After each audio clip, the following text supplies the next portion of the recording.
Le premier procès lié aux attentats du 13 novembre 2015 s'ouvrir ce mercredi 24 janvier à Paris. 3 hommes seront jugés. Parmi eux Jawad Bendou, accusé d'avoir logé 2 terroristes en fuite après les attaques qui ont fait 130 morts de la capitale française.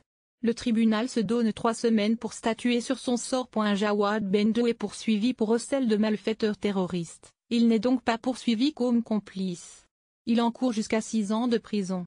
Malgré le fait que son dossier ait été disjoint de celui des auteurs des attentats de Paris, plus de 500 victimes se sont constituées partie civile. Une interview qu'Internet tournera en dérision. Jawad Bendou, c'est aussi l'homme dont toute la France s'est moquée à cause d'une interview accordée à BFM TV.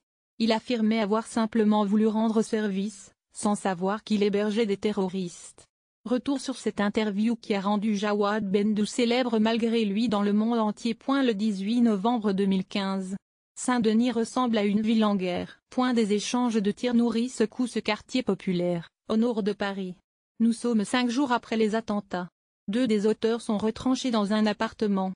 Cette nuit-là, Sophie Brett est de garde pour l'agence France Presse AFP. C'est l'une des premières journalistes à arriver sur les lieux. Alors qu'elle attend devant le périmètre de sécurité, un homme vient lui parler. Des hommes qui cherchaient un endroit où prier. C'est lui qui m'aborde. Il me demande: tu es journaliste? Est-ce que tu as des photos des mecs dans l'appart? Je suis un peu intrigué par sa question, se souvient la journaliste de la AFP. Jawad Bendou, puisque c'est de lui qu'il s'agit, raconte alors que les hommes en question sont chez lui. Il m'explique que son logement est assez sommaire, qu'il n'y a même pas de matelas. Mais que ça ne les dérangeait pas trop parce qu'il cherchait juste un endroit où prier et trouver de l'eau. Timothée Leblanc, journaliste pour BFM TV, a lui aussi rencontré Jawad. Je vais le voir, je me présente. Je lui demande si je peux lui poser quelques questions. J'appuie sur le bouton enregistrer et l'interview part. Je n'étais pas au courant que c'était des terroristes. On m'a demandé de rendre service, j'ai rendu service. Je sais pas d'où ils viennent, lance-t-il à la caméra de BFM TV avant d'être emmené par la police. La séquence fera le tour du monde.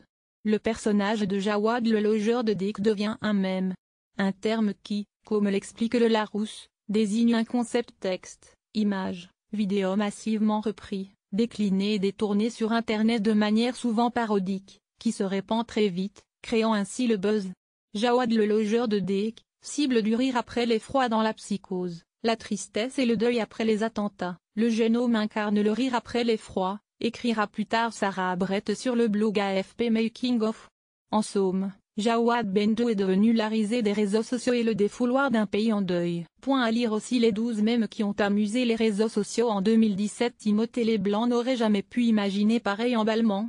Je ne lui vole pas cette interview, raconte-t-il aujourd'hui. Sur le moment, je pense qu'il parle pour se dédouaner. Je pense qu'il se dit: j'ai mis les pieds dans une affaire beaucoup trop grande pour moi. Je vais prendre beaucoup trop cher par rapport à ce que j'ai fait. Le sous-texte c'est: oui, je suis un marchand de sommeil, mais je ne connais pas ces gens-là. On l'appelle Century 21. Les blagues passent rapidement les murs de la prison. Jawad Bendou vit très mal cette médiatisation. Il se transforme physiquement, prend du poids et tente même d'incendier sa cellule. Il est devenu assez vite la risée de la prison, poursuit Sarah Brett. On l'appelle Century 21, Stéphane Plaza, agent immobilier français, animateur d'émissions autour de l'achat et la vente de maisons et d'appartements, NDLR. Quand on l'a revu au tribunal, il était complètement mortifié et humilié. À Saint-Denis, l'immeuble porte toujours aujourd'hui les marques de l'assaut. Dans le quartier, personne n'a oublié Jawad Bendou et son passage à la télévision. Il a fait le naïf, la personne qui ne savait rien en doute, c'est normal. Il n'est pas aussi bête que ça, note une passante. Que savait-il exactement? Ce sera la question centrale du procès Jawad Bendou qui s'ouvre ce mardi à Paris. Un procès disjoint de celui des auteurs des attentats du 13 novembre. L'homme risque 6 ans de prison.